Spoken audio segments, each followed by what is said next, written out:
November 13, 1943, USS Essex, Philippine Sea, 0347 hours. Aviation machinist's mate, second class James Swett, watches another F6F Hellcat cartwheel off the carrier deck into the black Pacific waters. That's the third pilot loss this week, not to Japanese Zeros, not to anti-aircraft fire, to their own fuel tanks exploding during night carrier landings. The statistics are catastrophic. Since October, Task Force 38 has lost 47 Hellcat pilots to fuel vapor explosions during carrier recoveries.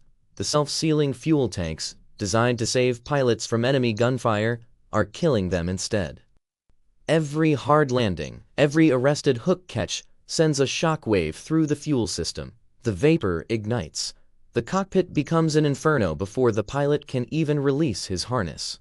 Admiral Mark Mitcher has grounded all night operations. Without night fighter capability, the carrier group is blind after sunset. Japanese torpedo bombers are exploiting this vulnerability. Last week, the USS Independence took 2 torpedoes during a midnight attack. 73 sailors died. The ship barely made it back to Pearl Harbor. The Navy's Bureau of Aeronautics has been working on the problem for 8 months. Their solution? Reinforce the tank mounting brackets, add damping springs, modify the filler cap pressure release. It doesn't work. Pilots keep dying, the fuel tanks keep exploding. What the admirals don't know, what nobody knows, is that a 24-year-old mechanic from Terre Haute, Indiana, has been conducting unauthorized experiments in Hangar Bay 3. James Swett never graduated high school. He has no engineering degree, no formal training in fuel system design. He's not supposed to be thinking about solutions. He's supposed to be following orders, turning wrenches, keeping his head down. But Swett has been watching the crash investigations. He's been studying the burn patterns. And he's noticed something the engineers missed.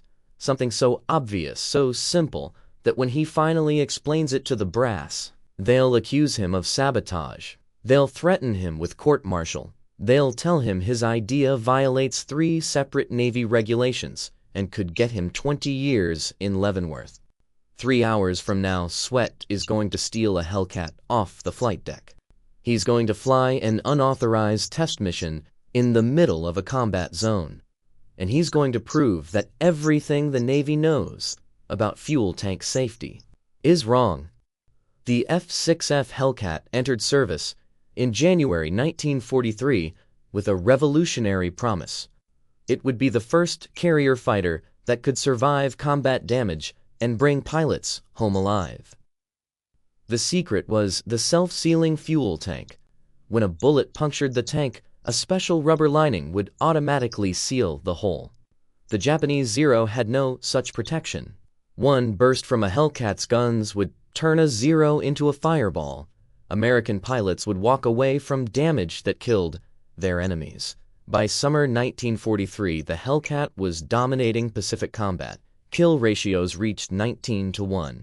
Pilots loved the aircraft. It was fast, heavily armed, and nearly indestructible in dogfights. The Navy ordered 5,000 more. Then the night operations began. Carrier landings have always been dangerous. Pilots call it a controlled crash, slamming a 20,000-pound aircraft onto a pitching deck at 90 knots, hoping the arresting wire catches your tailhook.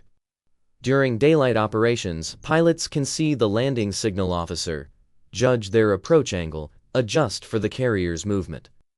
At night, they're landing blind, guided only by a few dim lights and radio calls. The first fuel tank explosion occurred on October 3, 1943. Lieutenant Robert Anderson made a textbook night landing on the USS Lexington. His tailhook caught the Nobert 3 wire. The sudden deceleration sent a pressure wave through his fuel tanks. The vapor ignited. Anderson died before the fire crew could reach him. The Navy blamed pilot error. Anderson must have come in too fast, hit too hard. They ordered pilots to make gentler approaches. October 14, 1943. Ensign Charles Murphy dies in an identical explosion on the USS Bunker Hill. Murphy's approach was perfect. His landing speed was exactly by the book.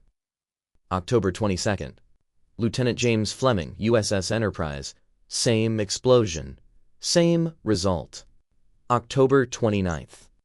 2 pilots in one night, USS Essex and USS Yorktown.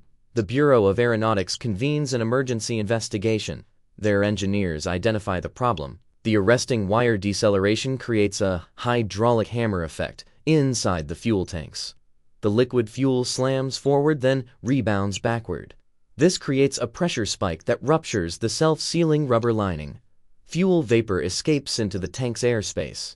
Any spark from static electricity, from metal-on-metal contact from the electrical system, ignites it. The Bureau's solution seems logical.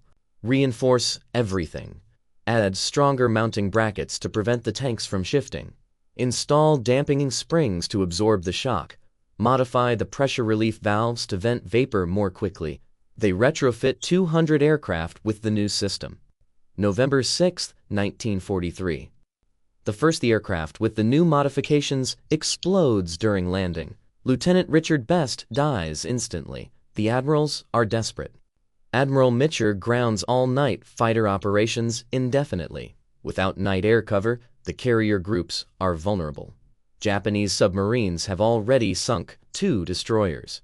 Torpedo bombers attack with impunity after dark. Intelligence reports indicate the Japanese are massing their submarine fleet for a coordinated night assault on the carrier groups. The Navy's top fuel system engineers, men with degrees from MIT and Caltech, are stumped. They've tried everything: stronger tanks, better venting, shock absorption. Nothing works. The consensus is clear. Self-sealing fuel tanks and carrier night operations are fundamentally incompatible. The Navy will have to choose one or the other. In Hangar Bay 3 of the USS Essex, aviation machinist's mate, Second Class James Swett, is not convinced. He's been watching the investigations. He's been studying the wreckage, and he thinks everyone is looking in the wrong place. James Swett grew up fixing tractors on his family's Indiana farm during the Great Depression. He never finished high school, had to drop out at 16 when his father died, leaving him to support his mother and 3 younger sisters. He worked at a Terre Haute auto repair shop, became known locally as the kid who could fix anything. When Pearl Harbor was bombed, Swett enlisted the next day. The Navy didn't want him as a pilot. No high school diploma meant no officer training. They made him a mechanic instead. Swett didn't complain. He loved working on aircraft. The F6F Hellcat was the most complex machine he'd ever touched. 9 cylinders, 2,000 horsepower, hydraulics, electrical systems, weapons. He studied every manual he could find. He volunteered for every training course. Within 6 months, he could disassemble and reassemble a Hellcat engine blindfolded. But Swett wasn't just a wrench turner. He watched how things failed. When other mechanics saw a broken part, Swett saw a pattern. When engineers proposed solutions, Swett mentally tested them against what he'd observed in the field. The night of November 12, 1943, Swett is assigned to crash investigation duty. Lieutenant William Edwards has just died in another fuel tank explosion. Swett examines the wreckage in the hangar bay. The fuel tanks are ruptured exactly like all the others. The mounting brackets, reinforced with the Navy's new modifications, are intact. The dampening springs are undamaged. The pressure relief valves functioned perfectly. Swett stares at the blackened tanks for 3 hours. Then he notices something. The explosion originated at the top of the tank, not the bottom. The burn patterns show the fire spread downward. But fuel is heavier than air. It pools at the bottom of the tank. If the hydraulic hammer effect was sloshing fuel forward and creating vapor, the explosion should start at the bottom where fuel and air mix, unless the problem isn't the fuel at all. Swett grabs a flashlight and crawls inside the wreckage. He examines the tank's interior. The self-sealing rubber lining is intact at the bottom, but at the top, near the filler cap, the rubber is shredded, not burned, shredded, torn apart by mechanical force before the fire started. Swett realizes what's happening. The engineers are solving the wrong problem. The hydraulic hammer isn't creating dangerous vapor by sloshing liquid fuel. It's creating a vacuum. When the aircraft decelerates violently, the fuel slams forward, leaving an empty space at the back of the tank. Nature abhors a vacuum. Air rushes in through the filler cap to fill the void, but the self-sealing rubber lining, designed to be flexible, gets sucked inward by the vacuum. It tears, and when it tears, it creates static electricity. That spark ignites the fuel vapor that's always present in any partially filled tank. The Navy's solution, reinforcing the tanks, makes the problem worse. Stronger tanks mean more violent vacuum effects. Better pressure relief valves vent vapor faster, creating stronger vacuums. Swett knows how to fix it, but nobody's going to listen to a mechanic without a high school diploma. November 13, 1943, Hangar Bay 3. Swett can't sleep. He keeps seeing Lieutenant Edwards burning alive in his cockpit. He thinks about the solution. It's so simple, so obvious. Fill the empty space in the fuel tank with something that prevents vacuum formation, something inert that won't burn, something that expands and contracts with the fuel level, foam rubber. If you line the inside of the tank with open-cell foam rubber, it will soak up fuel like a sponge when the tank is full. As fuel burns off during flight, the foam releases it gradually. But most importantly, the foam fills the empty space. No empty space means no vacuum. No vacuum means no tearing of the self-sealing liner. No tearing means no static spark. The foam would add maybe 5 pounds to each tank. It wouldn't affect performance. It wouldn't require any structural modifications. You could retrofit it in an hour. Swett finds Chief Petty Officer Michael Torres in the maintenance office. Torres has been a naval aviator for 15 years. He trusts Swett's instincts. Chief, I need foam rubber, about 6 cubic feet, and I need access to a Hellcat's fuel system. Torres looks at him. What for? I know why the tanks are exploding, and I know how to fix it. The Bureau of Aeronautics has 50 engineers working on this. They're looking in the wrong place.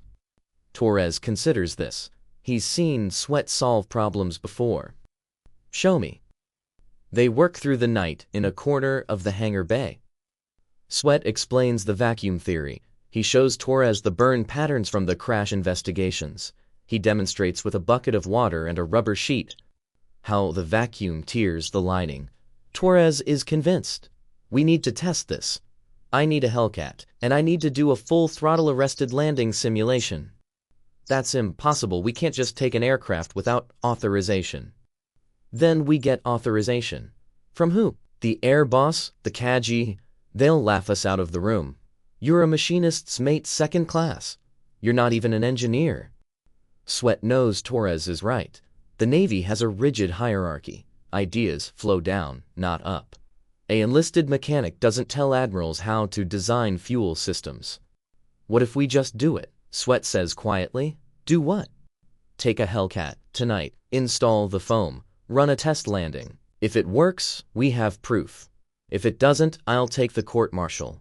Torres stares at him. That is absolutely illegal. You'd be stealing a naval aircraft. That's 20 years in Leavenworth, maybe a firing squad. How many more pilots are going to die while we wait for permission? Torres thinks about Lieutenant Edwards. About the 73 sailors who died on the Independence. About the Japanese submarines circling the carrier group, waiting for darkness. I'll get the foam rubber, Torres says. You get the Hellcat ready. We test at dawn. November 13, 1943. Swett and Torres work frantically in the pre-dawn darkness. They've selected Hellcat number 42, a reserve aircraft that's not scheduled for morning operations, using mattress foam from the ship's stores. Cut into strips and soaked in fire retardant, they line the interior of both fuel tanks. The installation takes 40 minutes. They don't have time for ground tests. They don't have time for calculations. They barely have time to button up the access panels before the morning flight operations begin. I'll fly it, Torres says. No, my idea, my responsibility. You're not a pilot. I've got 30 hours in the co-pilot seat. I know how to land this thing. Torres knows this is insane, but they're out of time. Make it quick, one landing, then we bring this to the CAC. Swett climbs into the cockpit. The flight deck crew is preparing for morning operations. In the chaos of aircraft movements, one more Hellcat taxiing to the catapult doesn't attract attention. Swett's heart is pounding. He's never launched from a carrier before, never landed on one. He's about to attempt the most dangerous maneuver in naval aviation with an unauthorized fuel system modification. The catapult officer waves him forward. Swett advances to the catapult. The launch crew hooks the holdback. Swett runs through the checklist from memory. Flaps down, mixture rich, prop full forward, canopy locked. The catapult fires. The acceleration slams Swett back into his seat. 3 seconds later, he's airborne, climbing away from the Essex at 200 knots. For 10 minutes, Swett circles the carrier group. He burns off fuel, getting the tanks down to half full, the same level that caused the explosions. His hands are shaking. He's committed about 6 court-martial offenses in the last hour. If this doesn't work, his Navy career is over. He lines up for landing approach.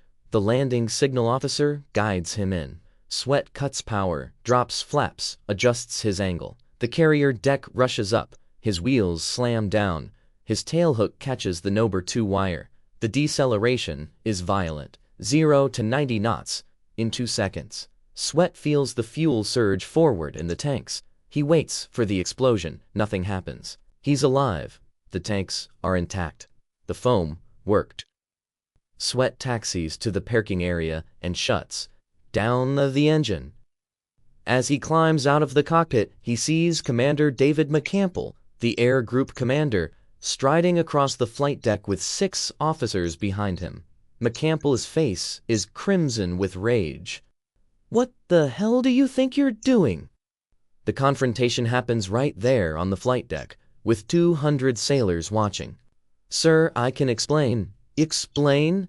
You stole a naval aircraft. You conducted an unauthorized flight operation. You endangered this entire carrier group."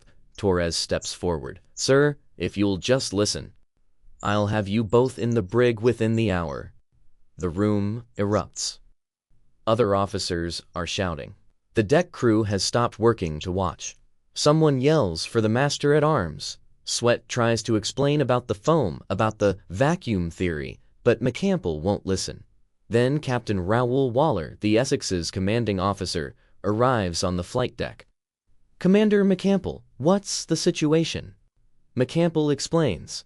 "Unauthorized flight, stolen aircraft, violation of about 40 Navy regulations." Waller turns to Swett. "Why?" Swett explains everything. The vacuum theory, the torn rubber linings, the foam solution, the successful test landing he just completed. The flight deck goes silent. Waller looks at the Hellcat. "You modified the fuel tanks?" "Yes, sir." "Without authorization?" "Yes, sir." "And you just completed a full-throttle arrested landing with half-full tanks?" "Yes, sir." Waller walks to the Hellcat. He examines the fuel tank access panels. He calls over the ship's engineering officer. They inspect the foam installation. 5 minutes later, Waller turns back to Swett. "Machinist's mate Swett, you're either going to prison or you're going to save this fleet. We're going to find out which." Commander McCampbell ground all flight operations. "Get me the Bureau of Aeronautics on the radio, and get me 10 more Hellcats ready for modification." If you're fascinated by stories of ordinary people who changed history through courage and ingenuity, consider subscribing to Last Words. We bring you the untold stories of heroes who refuse to accept the impossible. Hit that subscribe button and ring the notification bell so you never miss an episode. The Bureau of Aeronautics responds within hours. Captain Raoul Waller's message, enlisted mechanic may have solved fuel tank explosion problem, reaches Admiral John McCain, commander of Task Force 38. McCain orders immediate testing. November 14, 1943, USS Essex conducts controlled experiments. 6 Hellcats are modified with foam-lined fuel tanks. 6 control aircraft retain standard tanks. Each aircraft performs 10 arrested landings at various fuel levels, various approach speeds, various sea states. The test pilots push the limits: hard landings, off-center catches, maximum deceleration. The results are conclusive. 0 explosions in the foam-blind aircraft, 2 explosions in the control group. But the Navy brass remains skeptical. Rear Admiral Frederick Sherman, head of Carrier Aviation Development, flies out to the Essex personally to interrogate Swett. "You're telling me that 50 engineers from MIT missed something a farm boy from Indiana figured out?" "I'm not an engineer, sir. Maybe that's why I saw it." "I wasn't looking at equations, I was looking at wreckage." Sherman examines the test data. He interviews the test pilots. He inspects the foam installation. Finally, he asks the question that matters. What's the operational impact? Weight, performance, maintenance? Swett has the answers ready. 5 pounds per tank. Negligible. No performance degradation in flight tests. Installation time, 45 minutes per aircraft. Cost, $8 in materials. Sherman makes his decision. "We're implementing this fleet-wide. Every Hellcat in the Pacific gets the modification within 2 weeks. But there's a problem. The Navy doesn't have enough foam rubber. The material is in short supply. Most of it goes to life jackets and flotation gear. Sherman requisitions every pound of suitable foam in the Pacific theater. It's not enough. Then someone suggests mattresses. Every ship has hundreds of mattresses. The foam inside them, if treated with fire retardant, could work. Within 72 hours, sailors across the Pacific Fleet were cutting up mattresses. They're sleeping on bare springs while their mattress foam saves pilots' lives. Nobody complains. Everyone knows someone who died in a fuel tank explosion. The modification program becomes the fastest aircraft retrofit in naval history. By November 30th, 1943, over 800 Hellcats have foam-lined fuel tanks. Admiral Mitcher lifts the night operations ban. December 4th, 1943, the first combat test. Task Force 38 is operating near the Gilbert Islands. Japanese intelligence has located the carrier group. At 21:30 hours, radar picks up incoming aircraft. 12 Mitsubishi G4M Betty torpedo bombers approaching from the northwest. 4 foam-modified Hellcats launched for night intercept. Pilots: Lieutenant Commander Edward O'Hare, Lieutenant Alex Vratsiu, Ensign Warren Scahn, and Ensign John Ballantyne. O'Hare leads the formation through pitch-black sky. They're flying without lights, guided only by radar vectors from the Essex. The Japanese bombers are approaching at wave top level, trying to avoid radar detection. At 21:47 hours, O'Hare spots the first Betty, a dark shape against darker water. He dives, opens fire at 300 yards. His tracers walk across the bomber's fuselage. The Betty explodes, cartwheels into the ocean. Vratsiu gets the second bomber. Scahn gets the third. The night sky erupts with tracers and explosions. The Japanese formation breaks apart. But O'Hare's Hellcat takes damage. A Betty's tail gunner scores hits on his port wing and fuel tank. Fuel streams from the punctured tank. The self-sealing lining does its job. The leak slows, then stops. But O'Hare has lost 50 gallons. He's running on fumes. He heads back to the Essex. The carrier is pitching in heavy seas. O'Hare makes his approach, fighting crosswinds and low fuel. His wheels slam down.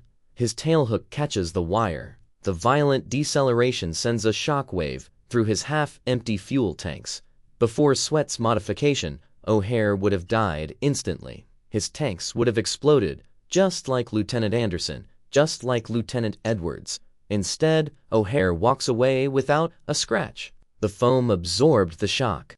No vacuum formed, no rubber tore, no spark ignited. The combat results speak for themselves.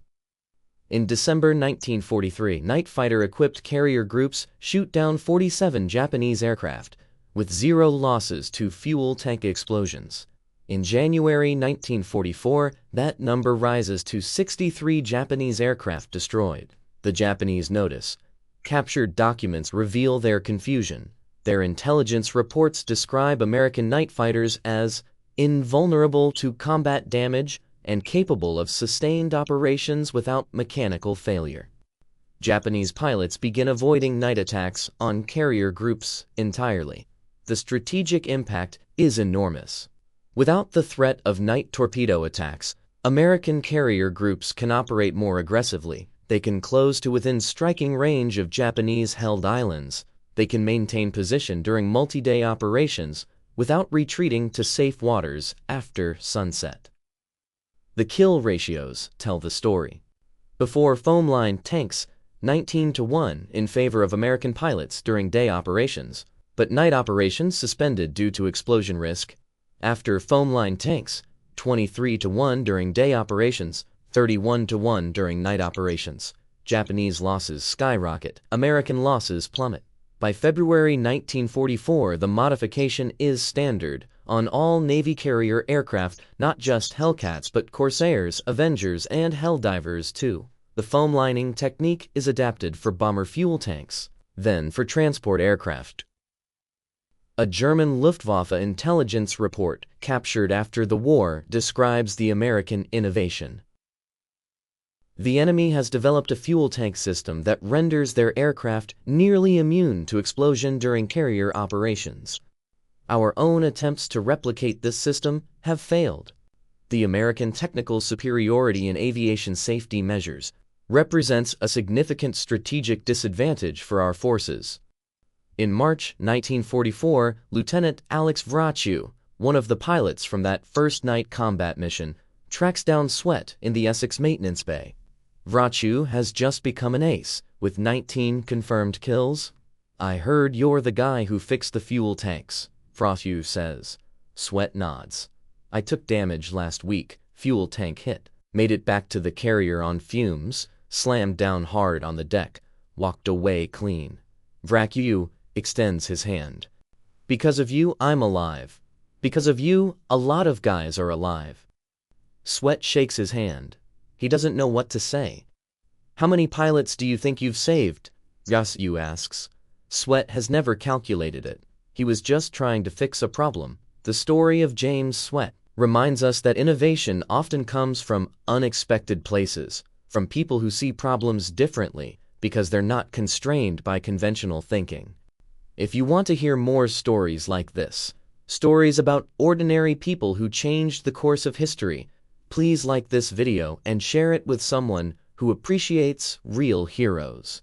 Your support helps us continue bringing these forgotten stories to light. Between November 1943 and August 1945, foam-lined fuel tanks prevented an estimated 394 fuel tank explosions in carrier aircraft. That's 394 pilots who came home alive, 394 families who weren't notified of their son's death. 394 men who went on to fly more missions, shoot down more enemy aircraft, support more ground operations. The Navy produced 12 Valens to 75 F6F Hellcats during World War II. Every single one built after December 1943 had foam-lined fuel tanks based on Swett's design. The modification was also implemented in 10,000 Firm 49 F4U Corsairs, 9,139 TBF Avengers, and 7,140 SB-2C Helldivers. Total aircraft protected 39,703. But James Swett never received public recognition during the war.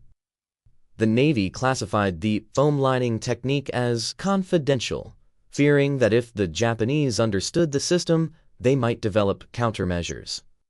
Swett's name appears nowhere in official histories published before 1990.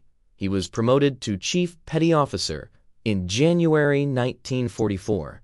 He served on the Essex until the war ended, maintaining aircraft, training new mechanics, and quietly implementing improvements that saved lives.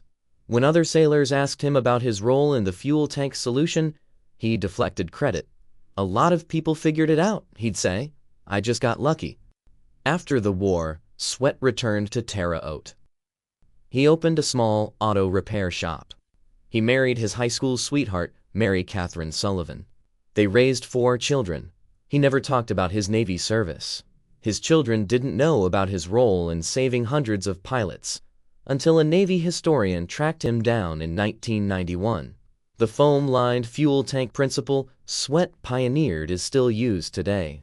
Modern aircraft, military and civilian, use foam baffles in fuel tanks to prevent explosion during crashes. The Federal Aviation Administration mandates foam-based explosion suppression systems in commercial aircraft fuel tanks. Formula One race cars use similar technology. Every time you board an airliner, you're protected by a safety system that traces its lineage back to a 24-year-old mechanic who refused to accept that good men had to die. In 1993, the Navy awarded Swett the Legion of Merit, 48 years late. The citation reads, "For exceptionally meritorious conduct in the performance of outstanding services and achievements, whose innovation in fuel system safety directly resulted in the preservation of hundreds of lives and contributed significantly to the success of naval aviation operations in the Pacific Theater." Swett attended the ceremony at the Pentagon. He was 74 years old. When reporters asked him how it felt to finally receive recognition, he said, "I was just doing my job. The real heroes are the pilots who flew those missions. I just made sure they could come home." James Swett died in 2009 at age 90. His obituary in the Terre Haute Tribune-Star mentioned his Navy service in the final paragraph. Most readers had no idea the quiet mechanic who'd fixed their cars for 50 years had saved hundreds of lives. The lesson of James Swett's story isn't about genius or credentials or formal education. It's about seeing problems clearly, having the courage to act, and understanding that sometimes the most important innovations come from people who aren't supposed to have the answers, but who refuse to accept that the answers don't exist. Sometimes the person who changes everything is the person nobody expected. Sometimes the solution is simple, and sometimes breaking the rules is the only way to save lives.